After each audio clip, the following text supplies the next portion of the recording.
Pressure? Ano ba? Pressure ni Senador Jinggoy hanggang sa umabot nga siya sa ganyang kalagayan. Ganun mo ba? Kasi hindi naman nagsasalita si Senador Jinggoy. Talagang halos minuto, oras-oras, kinakausap siya na kumalas siya doon sa 13. Teka lang, bakit? Ayaw nila na magpatuloy yun. Ang isang pinakamabuting paraan para sa ganon ay hindi na matuloy yun, kinakailangan sila ang mayorya. Talaga bang interesado sila na i-prosecute si Senador Jinggoy? O interesado lang silang maibalik yung mayorya sa kanila? Napakaraming tao ang nagbo-volunteer. Natawagin niyo po kami. At gusto po naming mag-testify dyan sa Blue Ribbon Committee para makatulong po kami sa inyo.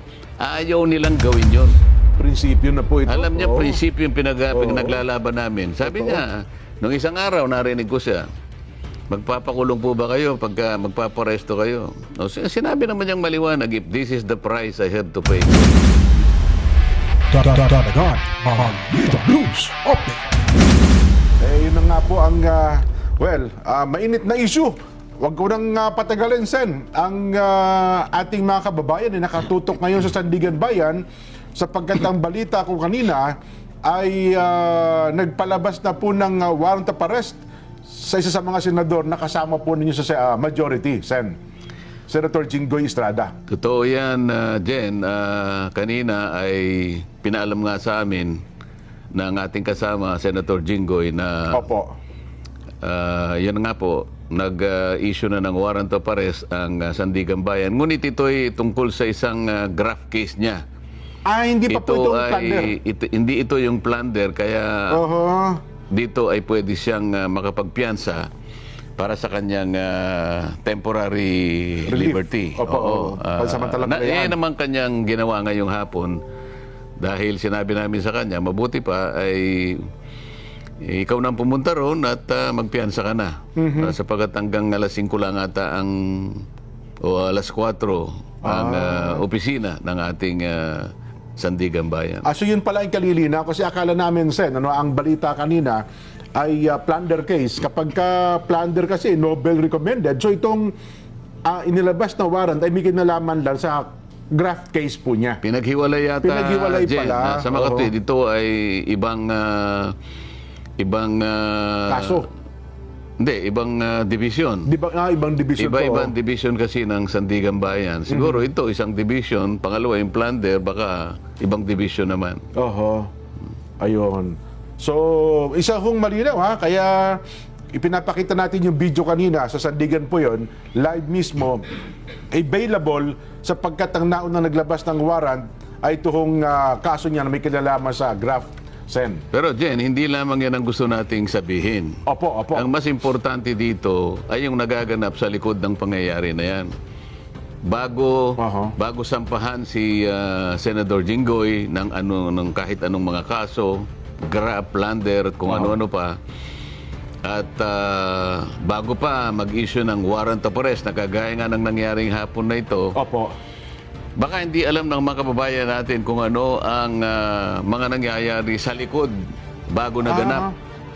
Ang natatandaan ko dyan, Sen, ako, nung nagkaroon po ng botohan kayo sa Senado at nakuha ng grupo po ninyong majority, doon, nung bandang hapon na yon, Sen, ay doon bigla naglabasan ng mga kaso nitong Senador Jinggoy Estrada na ang sabi niya ay maglalabas daw po ng warrant of arrest may kinalaman sa kanyang plunder case nung kayo po na ang majority. Kasama niyo po sa majority. Napansin niyo rin yata Yes po. Marami na hindi lamang si Senador Jinggoy, si Senador Joel, ganun din. Opo. At ngayon, mababasa mo, mukhang nasa preliminary investigation stage na yung kay Senador Cheese. Ayan, At opo. maging ako naman, alam na ninyo, di ba? Ay, opo.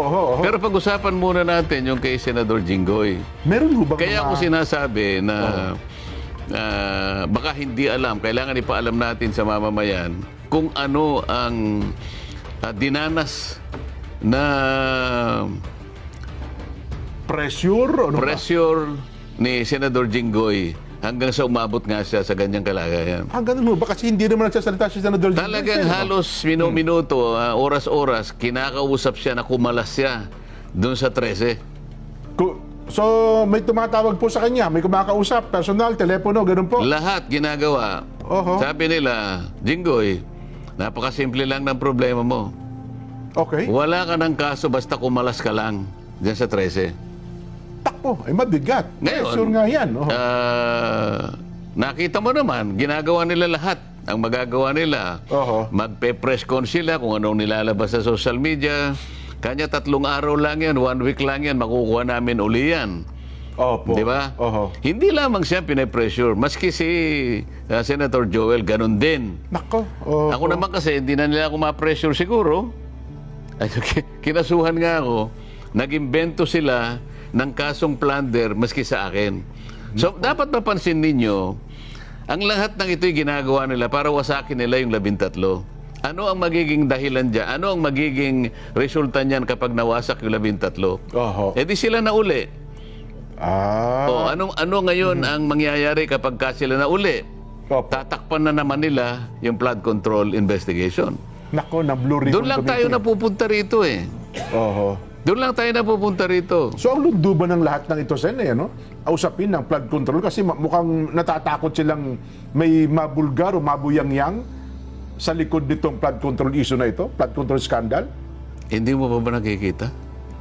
Eh, parang doon nga po ang punteriya. Pero teka lang, bakit? Ayaw nila na magpatuloy yun. Oho. Ang isang pinakamabuting paraan para sa ganon ay hindi na matuloy yun, kinakailangan sila ang mayorya. Maagaw sa inyo. Eh ngayon, nagsisimula pa lang kami, di ba? Organization pa lang. Opo. Papunta pa lang kami. Palagay ko sa Lunes, baka mag-announce na si SP Alan. Opo. Magtawag na siya ng schedule ng Blue Ribbon. Mag-schedule na po. O, baka Lunes mag-schedule siya. Ayan, naku. Kasi alam mo, kinakailangan niya mag-schedule kasi hindi naman kagad nagagawa yun dahil sa Oho. kinakailangan naming masatisfy yung notice. 3 araw ang notice kasi, Jen, Tama po. bago makapagpatawag. So, alimbawa, gusto niyang magpatawag ng Webes o ng Dapat Biyernes. Monday pa lang. Monday, ilabas na yung notice. ilabas na yung mga notices. Kung At sino-sino. pagkatapos, ino-notify lahat yung inaakala niya na dapat ay maimbita at sila ngayon ang humarap sa pagkakataong ito sa pagpapatuloy ng investigasyon. Oho. Nako. Balikan ko lang sa yung kay Senator Jinggoy. Kaya pala nung kayo na maging majority, parang may lumabas sa social media, ang pinapipili daw prinsipyo o plunder. Ay Totoo mukhang yun. nanindigan sa prinsipyo ata si Senator Jinggoy. Totoo yun. Alam mo, kaya ito gusto ko sabihin, hindi naman dahil sa kaibigan ko siya. Ano? Opo. Nakita ko rin naman yung pressure na ina-apply sa kanya. Kahit sino siguro, tao ka lang naman eh. Di ba? Oho. Lalong-lalo na kung alam mong wala ka namang kasalanan at plunder kagad ang Ikakaso sa kanya. ikakaso sa'yo. Alam mo naman, kahit ano pang pangangatwiran mo sa ilalim ng kanilang pagpo-prosecute na ito, wala kang kalaban-laban eh. Opo. Wala kang kalaban-laban. Kapag pinail nila sa Sandigan Bayan, arestado ka kagad, kulong ka kagad, ganun kasimple. Ang mangyayari ron, nahiwalay nila sa amin, hindi siya makakapag-attend ng hearing. Opo. O yung mayorya, malulusaw nila. Yun ang kanilang pinupuntahan. Ngayon, pag-isipan po ninyo, kayong mga kababayang nakikinig. Talaga bang interesado sila na i-prosecute si Senador Jinggoy? O interesado lang silang maibalik yung mayorya sa kanila? Kasi kung talagang may kasalanan yung tao, ba't kinakailangan mong gipitin? Ba't kinakailangan siyang umalis? Oho. At sasabihin mo sa kanya, para hindi ka na mahirapan. Ikaw naman, ilang beses ka na namin kinukumbinsi. Kumalas ka lang sa kanila, wala ka ng kaso. So ano ba talagang gusto nila? Antindi pa Gusto ba nilang malinis talaga kung may katiwalian sa nagaganap sa ating bansa? O kailangan nilang sila yung maging mayorya para pagtakpan ang isang bagay na kinatatakutan nila mula't mula pa? Ito dapat yung pagtukoy, malaman na ng taong bayan kung sino-sino. May idea na tayo, formality na lang ito eh. Opo. Anong dahilan dyan? Bakit pati ako'y kinasuhan ng plunder? Ako na lang kasi ang nagsasabi na ipagpatuloy natin ito. Oho. Wala nang iba. Ito yung kinatatakutan nila. Ngayon, kapag ito'y nagpatuloy at Opo. natukoy natin sila, yan ang gusto nilang hadlangan. Oh, Yun ang gusto nilang matakpan. Nakita mo naman, nung sila ang mayorya, Opo. nakita mo ba naman, siyam na buwang singkad. Totoo. Ay Wala. kinuha niya yung Blue Ribbon Committee, kung ano-anong katwiran ang ginagawa, kung ano-anong kadahilanan ng sinasabi, kesyo ganito ang gagawin, kesyo pumirma muna kayo bago ipagpatuloy. Anong klaseng pagmamatuwid yun? Oho. Sa loob ng siyam na buwang singkad, Jen, hindi siya nag-imbestiga, hindi siya nagpatawag. Napakaraming tao ang nagbo-volunteer. Natawagin niyo po kami. Oo, At magkasalita gusto po sila. naming mag-testify dyan sa Blue Ribbon Committee para makatulong po kami sa inyo. Ayaw nilang gawin yun. Oho. So, ito lamang ang dahilan. Pagtatakip. At ang pinakamabisang paraan para matakpan yan, kung hindi man gusto nilang patayin kaagad yan, ang issue na yan, sila na naman ang mayorya. Oho. Nako. Eh ngayon ko na-realize yan, tama pala sabi mo, no? Kung ako si Senador Jinggoy, sa tindi ng pressure na yan, baka babawi din ako. Di ba? Eh, mabigat yun. Wala muna doon sa punto na yon. Kaya gusto kong pag-usapan muna natin itong ginawa sa kanya. May isang bagay pa akong gustong sabihin eh. Opo. Hindi ko akalain na ganun kalakas din ang loob ng taong ito. Yun na nga. Oho. Siguro kung sa iba nangyari ito, napakadali na wag kang magpakulong. Oo naman. O baka sakaling bukod doon, baka may ibigay pa silang pabuya sa iyo. Kung lilipat, ganun lang naman pa. Pero dahil alam niya yung pinaglalaban namin, prinsipyo na po ito. alam niya Oo. prinsipyo yung pinaglalaban namin. Sabi niya, nung isang araw narinig ko siya, magpapakulong po ba kayo pagka magpaparesto kayo? No, sinabi naman niyang maliwanag, if this is the price I have to pay, so be it. Yun. Oho. So kailangan po malaman ng tao na siya ay talagang nanindigan. Hindi siya kumalas sa amin. Oho. Kahit na siya'y makulong pa, hindi siya lalabas, hindi siya kakalas sa aming grupo na 13 kami. Oho. Well, again, sir, liwanagin lang natin. Hindi natin binabanggit ito. Kundi parang kampiyan si Senador Jinggoy para sabihin wala siyang kasalanan, may kasalanan.